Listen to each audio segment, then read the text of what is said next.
الحمد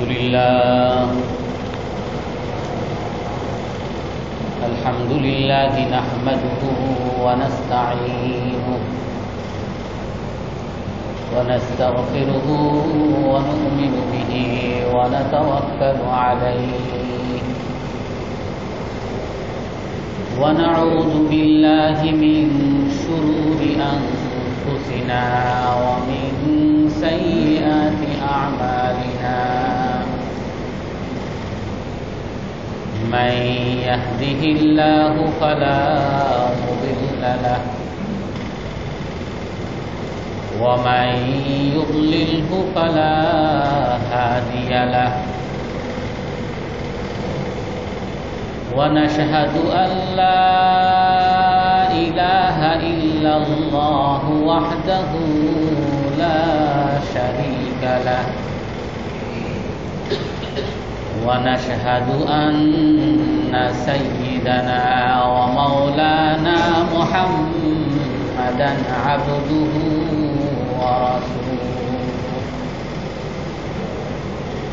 أرسله بالحق بشيرا ونذيرا بين يدي الساعة من يطع الله ورسوله فقد رشد واهتدى ومن يعصهما فقد ضل وغوى أما بعد فأعوذ بالله من الشيطان الرجيم بسم الله الرحمن الرحيم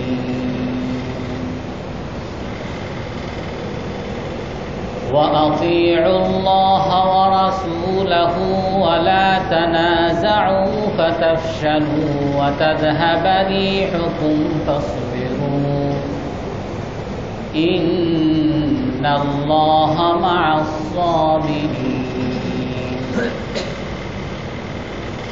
ولا تكونوا كالذين خرجوا من ديارهم بطرا ورئاء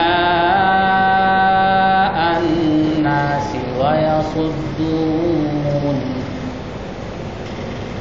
ويصدون عن سبيل الله والله بما يعملون محيط صدق الله العظيم.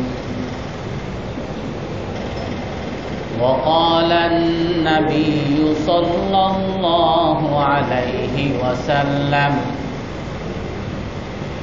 من حالت شفاعته دون حد من حدود الله فهو مضاد الله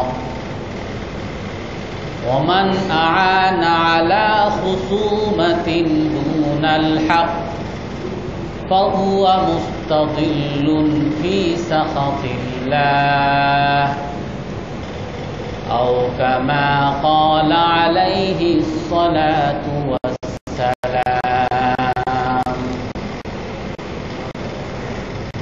সম্মানিত মুসল্লিয়ানে কেরাম,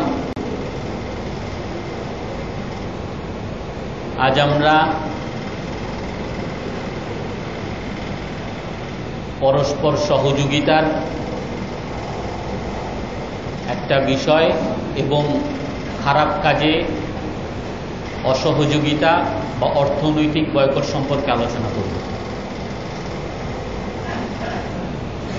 ইসলামের মধ্যে একটা বড় বিষয় হলো মত পার্থক্য হওয়া সত্ত্বেও পরস্পরকে সহযোগিতা করা। ইসলামের মধ্যে দ্বন্দ্ব একটা বিরাট গর্হিত কাজ। ইসলামের মধ্যে ঝগড়াঝাটি একটা হারাম কাজ। ইসলামের মধ্যে একতাবদ্ধ হওয়া একটা ওয়াজিব এবং ফরজ কাজ। আল্লাহ তাআলা কোরআনের মধ্যে বলেন, ওয়া আতিউল্লাহ ওয়া রাসূলাহু ওয়া লা তানাজাউ, যে হে মুমিনরা, তোমরা আল্লাহ এবং আল্লাহর রাসূলকে মানো এবং তোমরা পরস্পর ঝগড়া করো না। ওয়ালা তানাজাউ, পরস্পর ঝগড়া করো না। আল্লাহ তাআলা বলেন যে যদি তোমরা ঝগড়া করো তাহলে তোমাদের কি ক্ষতি হবে? ফাতাফশালু, তোমরা ব্যর্থ হয়ে যাবে। ওয়াতাযহাবা রিহুকুম, আর তোমাদের ক্ষমতা চলে যাবে, তোমাদের প্রভাব চলে যাবে। ওয়াসবিরু, আর তোমরা সবর করো। এই ঝগড়াঝাটি দূর করার ক্ষেত্রে যদি দুই পক্ষের কোনো এক পক্ষ সবর করে তাহলে মুহূর্তের মধ্যেই ঝগড়া শেষ হয়ে যাবে। এই জন্য আল্লাহ তাআলা এই ঝগড়া নিরসনের জন্য একটা মূল আদেশ করেন যে তোমরা সবর করো। যে কোনো এক পক্ষ যদি সবর করতে পারে ঝগড়া শেষ হয়ে যাবে। অন্য এক আয়াতে আল্লাহ তাআলা বলেন, ওয়াতাসিমু বিহাবলিল্লাহি জামিআন ওয়া লা তাফাররাকু, যে তোমরা সবাই মিলে আল্লাহর রজ্জুকে আঁকড়ে ধরো, আল্লাহ তাআলার আদেশকে আঁকড়ে ধরো, আর তোমরা বিভক্ত হইও না। ওয়াজকুরু নি'মাতাল্লাহি আলাইকুম ইয কুনতুম আ'দাআন ফাআল্লাফা বাইনা কুলুবিকুম ফাআসবাহতুম বিনি'মাতিহি ইখওয়ানা। আর তোমরা আল্লাহ তাআলার নিয়ামতকে স্মরণ করো। তোমরা একসময় পরস্পর শত্রু ছিলে, দুশমন ছিলে, একই এলাকায় থাকতে কিন্তু একজন আরেকজনের পরম শত্রু ছিলে।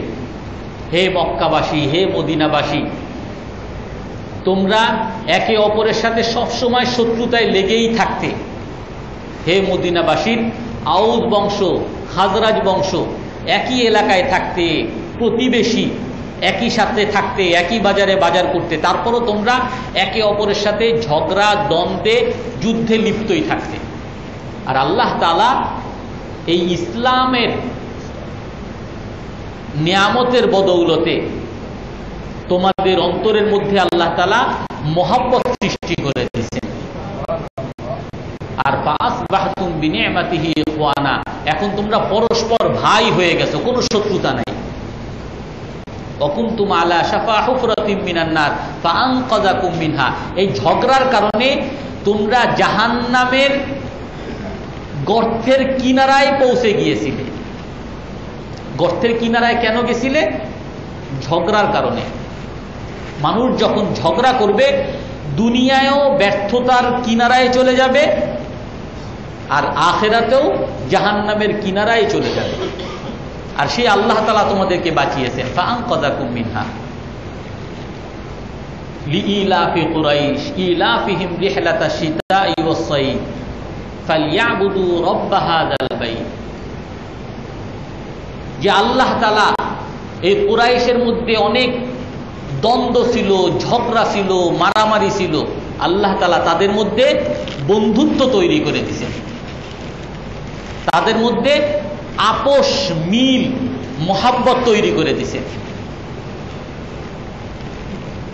আল্লাহ রাসূলকে বলেন, লাউ আনফাকতা মা ফিল আরদি জামিআন মা আল্লাফতা বাইনা কুলুবিহিম ওয়ালাকিন্নাল্লাহ আল্লাফা বাইনাহুম। হে রাসূল, আপনি যদি আপনার এই সমাজ মক্কাবাসী আর মদিনাবাসীকে একত্র করার জন্য, এক প্ল্যাটফর্মে আনার জন্য, সকলকে বন্ধু বানানোর জন্য, সকলকে আপনার অনুগত বানানোর জন্য, সকলকে ভাই ভাই বানানোর জন্য আপনি যদি দুনিয়ার সমস্ত সম্পদও তাদেরকে দিতেন, মানুষ দুনিয়াতে তার চেলা বানানোর জন্য একটা মোক্ষম উপায় হলো টাকা বিলি করা। যত টাকা দিব তত আমার পিছনে স্লোগান দিবে। এই জন্য আল্লাহ তাআলা বলেন, যদি আপনি দুনিয়ার সব কিছু তাদের পিছনে ব্যয় করতেন, তারপরও আপনি তাদের মধ্যে বন্ধুত্ব সৃষ্টি করতে পারতেন না। মানুষ চেষ্টা করে যে তাকে আমি দেই, অমুকটা দেই, অমুক সুবিধা, অমুক সুবিধা, আমার পিছনে স্লোগান দিবে। কিন্তু একসময় ঠিকই আমার দরকারের মুহূর্তে সে আমাকে উল্টা চোখ দেখায়। তো আল্লাহ তাআলা বলেন যে আপনি যদি দুনিয়ার সব কিছু ব্যয় করতেন তাদেরকে একতা করার জন্য, ঐক্যবদ্ধ করার জন্য, তাও আপনি পারতেন না। আল্লাহ তাআলাই তাদের মধ্যে মহব্বত তৈরি করছে। সেই জন্য একতাবদ্ধ হওয়া ইসলামের মধ্যে একটা মূল বিষয়, ফরজ বিষয়, আবশ্যকীয় বিষয়। আর ঝগড়া করা, বিভক্ত হওয়া ইসলামের মধ্যে একটা গর্হিত কাজ। এক হাদিসের মধ্যে আছে, আল্লাহ রাসূল সাল্লাল্লাহু আলাইহি ওয়াসাল্লাম বলেন, আলা আদুল্লুকুম আলা মিলাকিদ দুনিয়া ওয়াল আখিরাহ।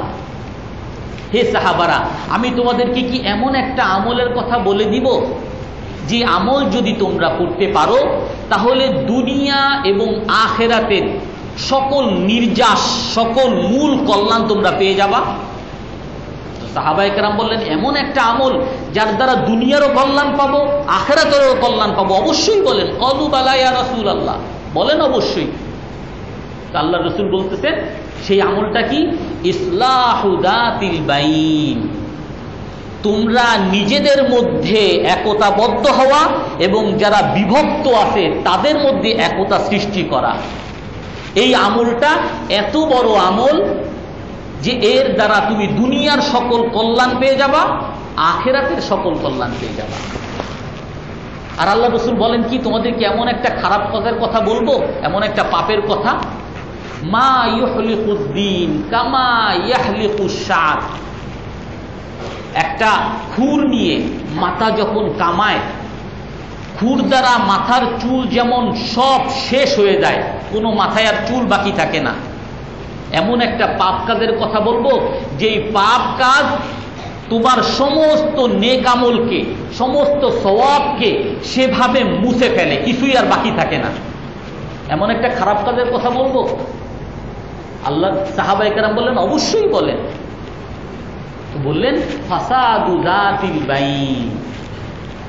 সেই জিনিসটা হলো পরস্পরের মধ্যে দ্বন্দ্ব হওয়া, দ্বন্দ্ব সৃষ্টি করা।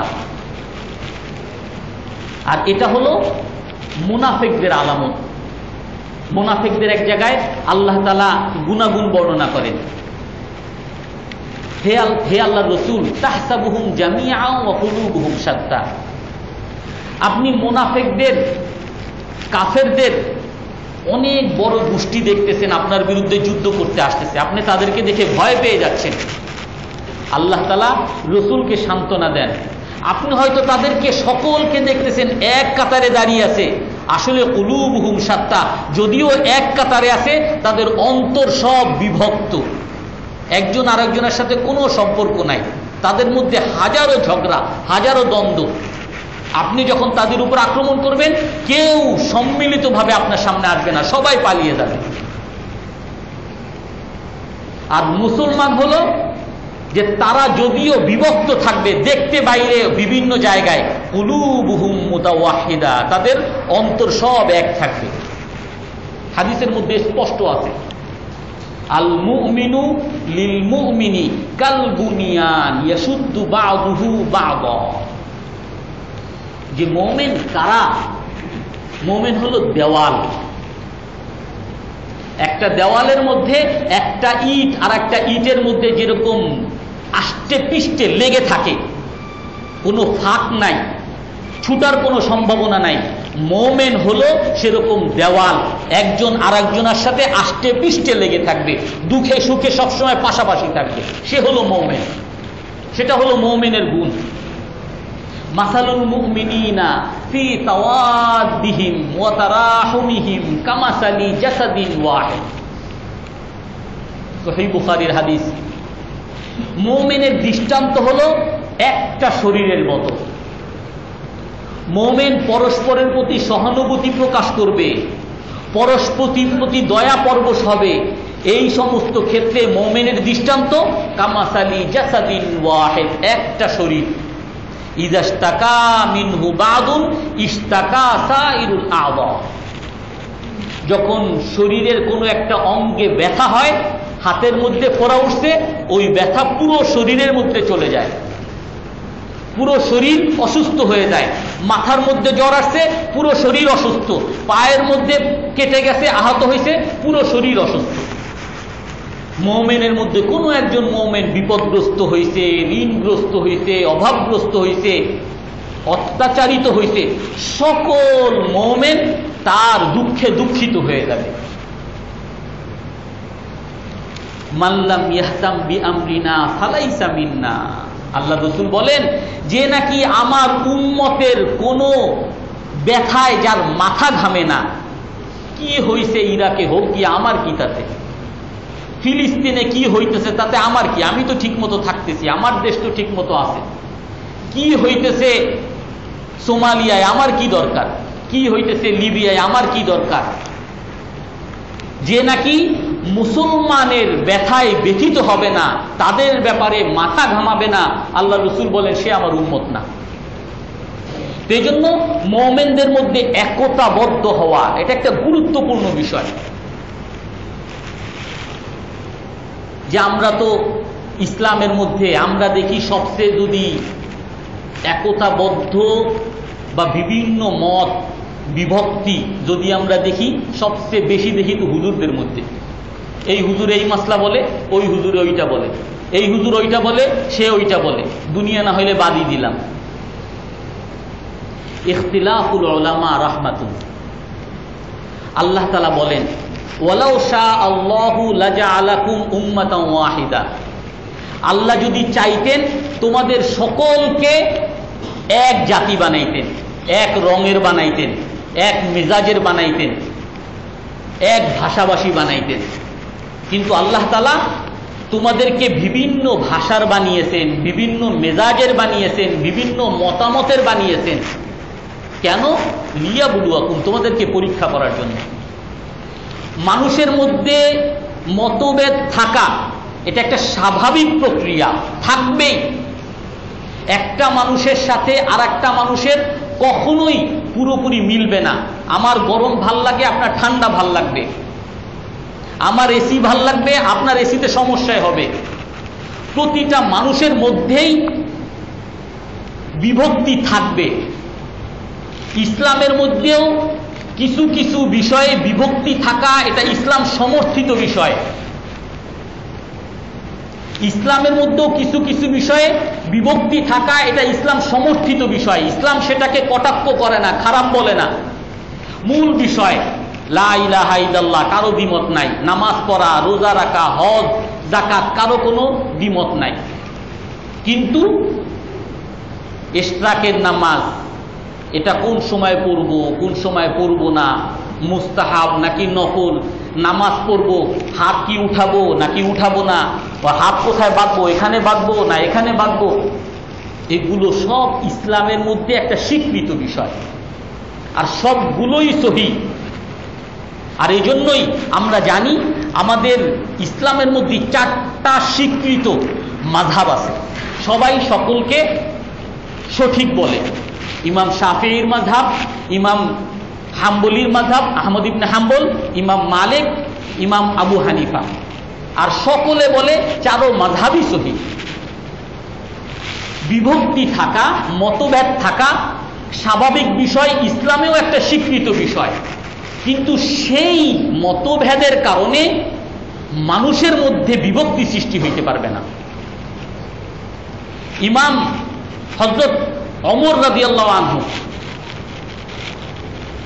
হযরত আবু বকর রাদিয়াল্লাহু তাআলা আনহুর সবচেয়ে বড় সহচর ছিলেন। হযরত আবু বকর রাদিয়াল্লাহু তাআলা আনহু যখন ইন্তেকাল করেন, তখন উনি যাকে খলিফা বানিয়ে যান, পরবর্তী খলিফা নিযুক্ত করে যান, একমাত্র 4 খলিফার মধ্যে হযরত আবু বকর রাদিয়াল্লাহু তাআলা আনহু, আমার পরবর্তী খলিফা হযরত ওমর হবে। কিন্তু হযরত ওমর রাদিয়াল্লাহু তাআলা আনহু উনি পরবর্তী খলিফা নিযুক্ত করে যান নাই। উনি বলে গেছেন এই 6 জনের মধ্যে পরামর্শ করে যে কোনো একজন হবে। ওসমান রাদিয়াল্লাহু তাআলা আনহু নিযুক্ত করে যান নাই, হযরত আলী রাদিয়াল্লাহু তাআলা আনহু নিযুক্ত করে যান নাই। হযরত আবু বকর রাদিয়াল্লাহু তাআলা আনহু নিযুক্ত করে গেছেন আমার খলিফা হযরত ওমর হবে। অথচ সেই হযরত ওমর হযরত আবু বকর রাদিয়াল্লাহু তাআলা আনহুর সাথে হাজারো বিষয় নিয়ে তার সাথে মত পার্থক্য করতেন। রাসূলের সামনে কোরআনের মধ্যে আসছে কাকা ইবনে কাকা রাদিয়াল্লাহু তাআলা আনহু, ওনাকে জিজ্ঞাসা করতেছেন যে এই অভিযানটা যাবে, এই দলের মধ্যে আমির কে হবে? তো হযরত আবু বকর রাদিয়াল্লাহু তাআলা আনহু বলছেন কাকা হবে। হযরত ওমর রাদিয়াল্লাহু তাআলা আনহু বলেন যে না, তার মধ্যে সমস্যা আছে, কায়েস হবে। যখন এটা বলছেন, আবু বকর রাদিয়াল্লাহু তাআলা আনহু বলেন যে তুমি আমার বিরোধিতা করার জন্য এই মতটা দিলা। তখন হযরত ওমর বলেন যে না, আমি আপনার বিরোধিতার জন্য দেই নাই। কথার স্বর উঁচু হয়ে গেছে। আল্লাহ তাআলা আয়াত নাযিল করছেন, ইয়া আইয়ুহাল্লাযীনা আমানু লা তারফাউ আসওয়াতাকুম ফাওকা সাওতিন নবী, রাসূলের মজলিসে তোমরা তোমাদের আওয়াজকে উঁচু করতে পারো না।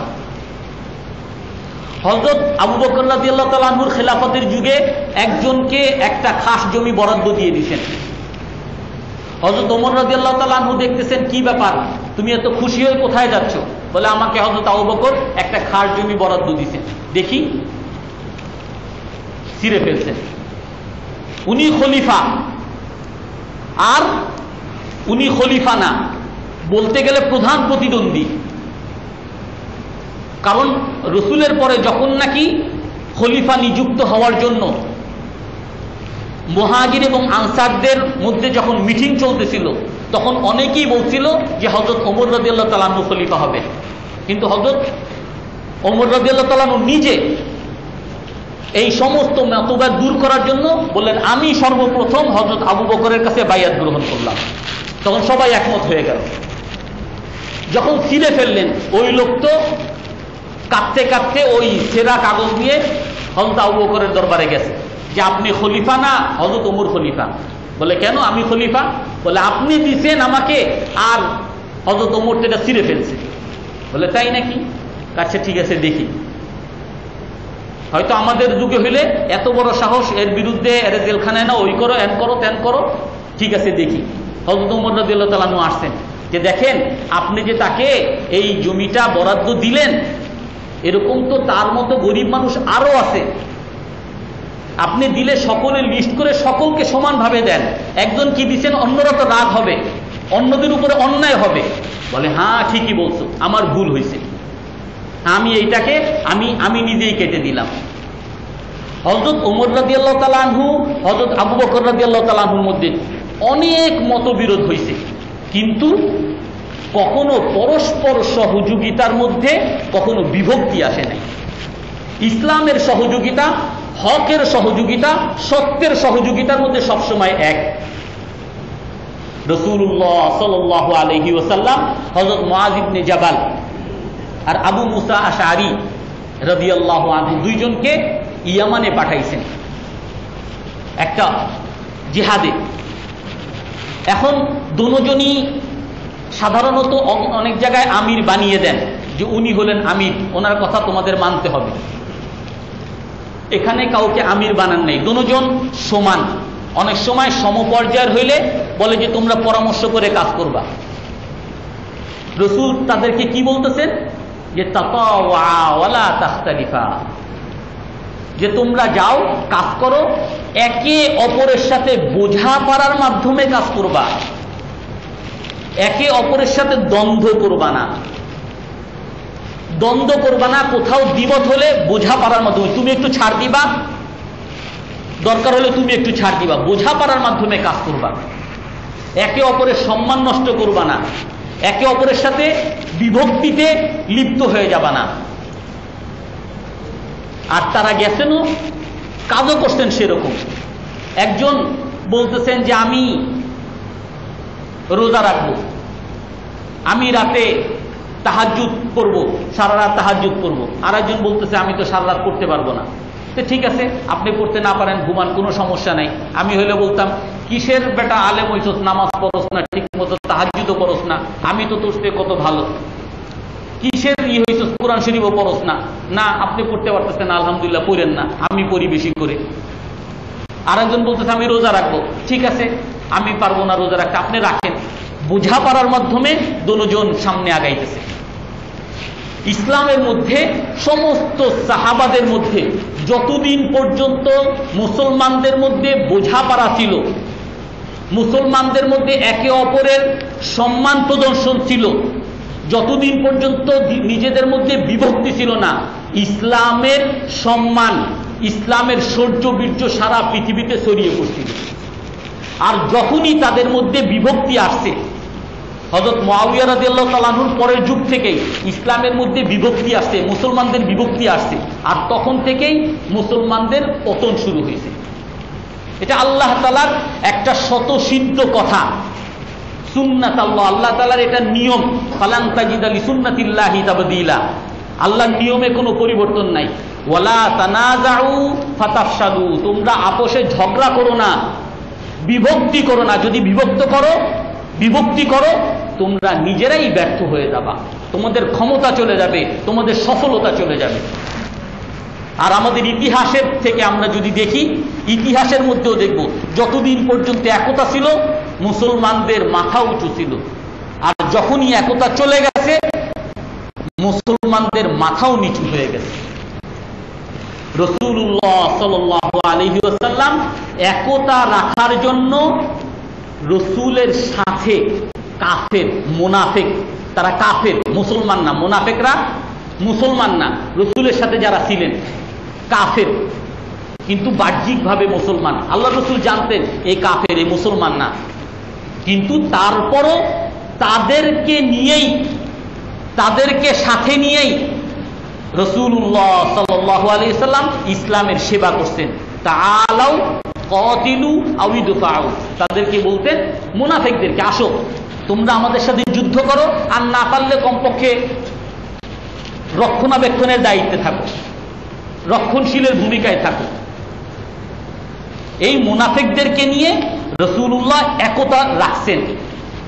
আর আমাদের একটা সামান্য বিষয়, একজন ফজরের পরে ইশরাকের নামাজ, হাদিসের মধ্যে আসছে ইশরাকের নামাজ সূর্য উঠা পর্যন্ত বসে থেকে সূর্য উঠার পরে ইশরাকের নামাজ পড়লে সওয়াব আছে। আবার হুজুর সাল্লাল্লাহু আলাইহি সাল্লাম কখনো না বসে বাইরে চলে গেছেন, সূর্য উঠার পরে বাইরে পড়ছেন। এখন এগুলো নিয়েই আমাদের মধ্যে ঝগড়া, এমন ঝগড়া একজন আরেকজনের আমরা সম্মান রক্ষা করতেছি না, অসম্মান প্রদর্শন করতেছি। একজন এভাবে নামাজ পড়ে, আর একজন এভাবে নামাজ পড়ে, দুটোটা মাযহাবী স্বীকৃত সহিহ, আমরা একজন আরেকজনকে বিভিন্ন রকম তুচ্ছ তাচ্ছিল্য খারাপ বলতেছি, অথচ দুটোটাই ইসলামের মধ্যে সহিহ। একজনে জোরে জিকির করতেছে, আর একজনে আস্তে জিকির করে। একজনে দাওয়াতের কাজ বেশি করে, আর একজনে জিকিরের কাজ বেশি করে।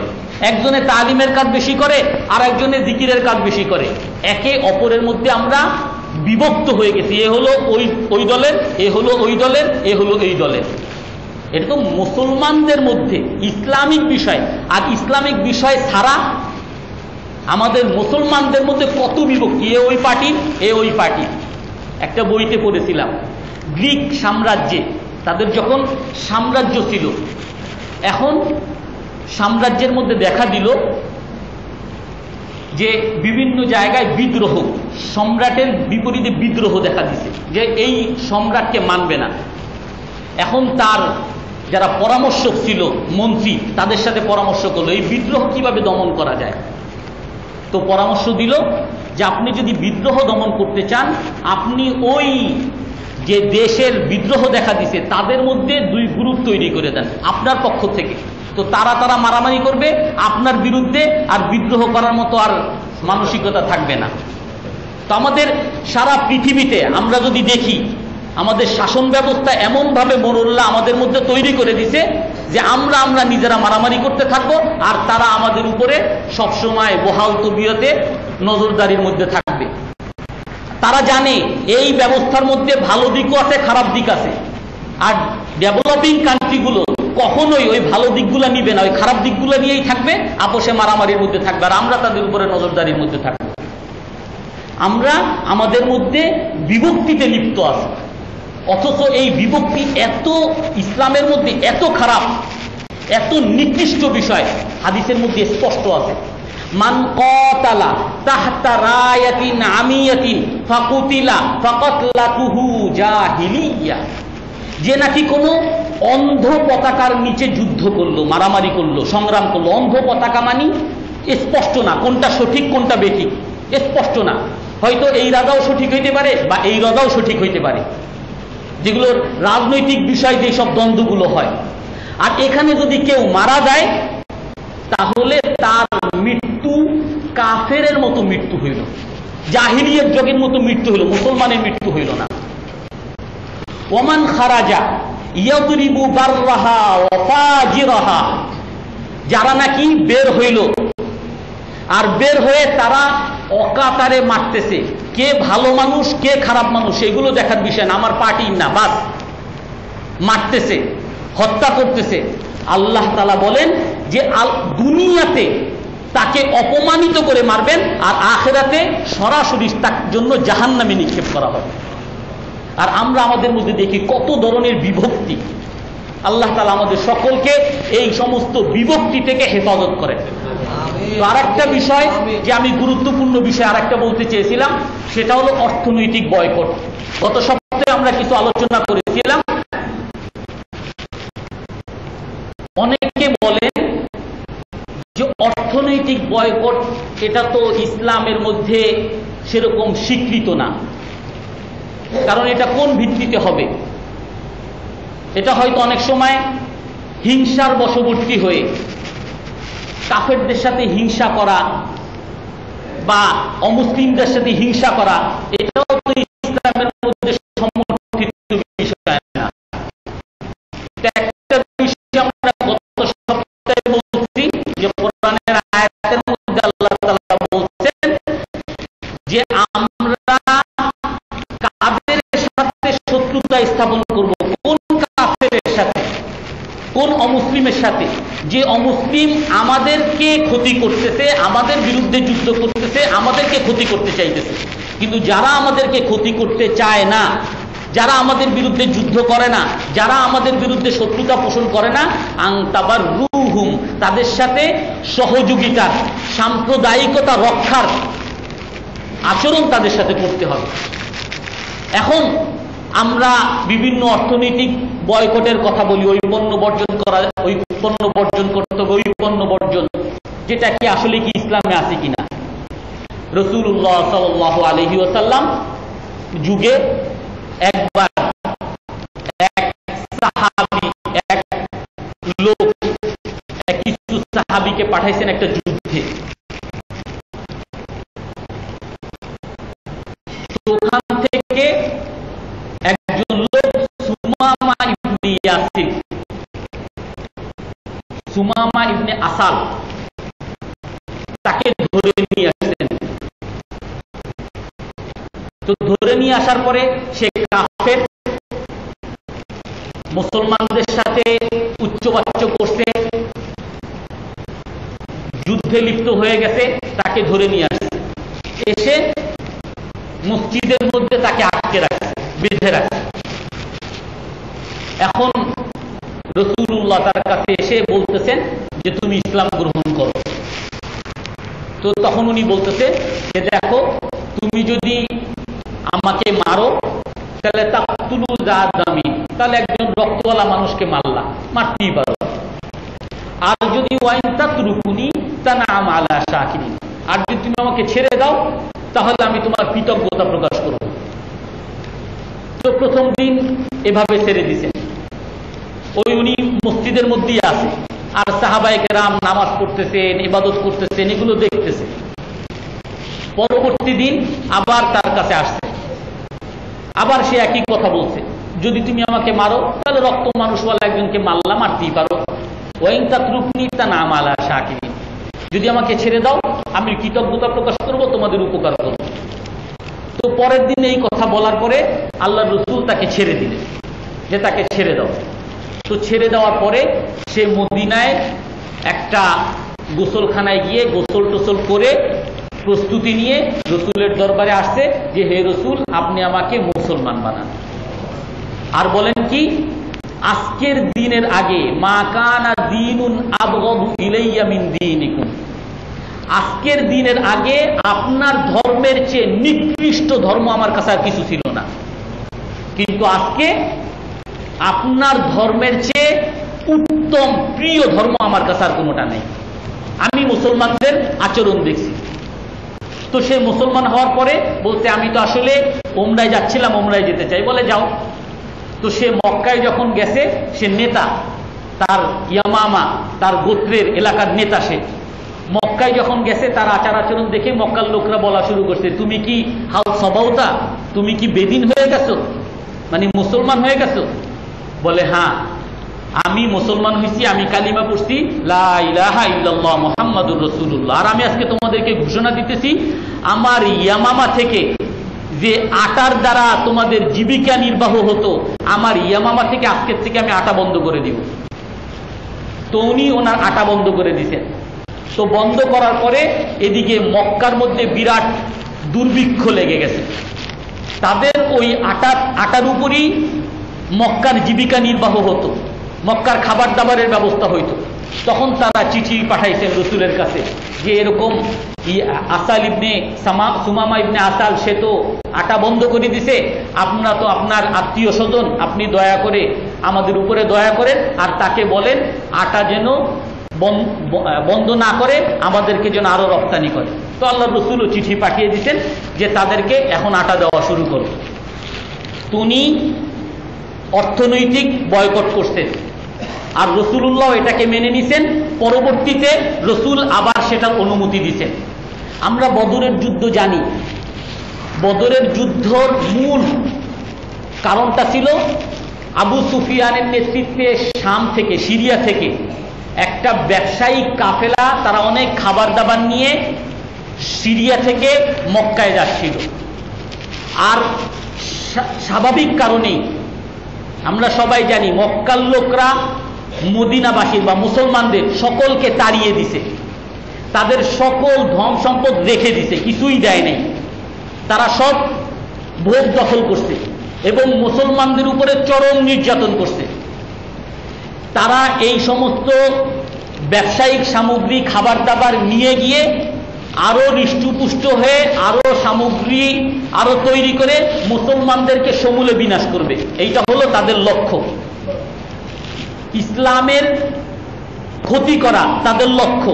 এই জন্য আল্লাহ রসুল ঘোষণা দিচ্ছেন কি, যে এখান থেকে ঈরু কুরাইশ তামুরু বিহা ঈরু কুরাইশ, এই জায়গা থেকে কুরাইশদের একটা ব্যবসায়িক কাফেলা যাবে, তার উপরে আক্রমণ করতে হবে, তাদের ব্যবসায়িক পণ্যগুলো আনতে হবে।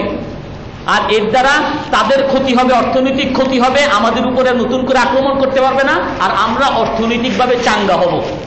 আমাদের আক্রমণ করলে আমরা যাতে তার প্রতিরোধ করতে পারি।